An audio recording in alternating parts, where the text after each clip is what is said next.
घेऊन तुम्हाला अधिकृत करून देणार आहे। त्यामुळे हा विषय महसूल मंत्र्यांनी मुख्यमंत्र्यांनी आपल्या दृष्टीने सुटसुटीत केलेला आहे। राहिला दुसरा, विनायकरावने एक विषय मांडला की 11 वर्षांची आमची घरं नियमित करण्याच्या बाबतीत मला वाटतं 2-3 मातानगर, त्याच्यानंतर सोनारपाडा आणि अजून शेलकेपाड्यामध्ये वन विभाग आहे,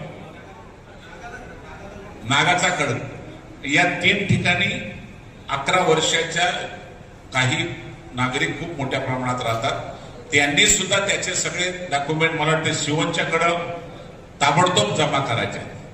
हा विषय सोपा नाही, ऐतिहासिक निर्णय तुमच्या दृष्टीने सगळ्यांचा। 11 वर्ष ज्याने ज्या जागेवर राहिलेले आहे त्याला हक्क त्याच्या जागेचा दिलेला आहे।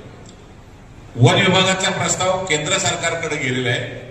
वन विभागाचा प्रस्ताव तिकडनं मंजूर आल्यावर, कारण ते राज्य सरकारला अधिकार नाही।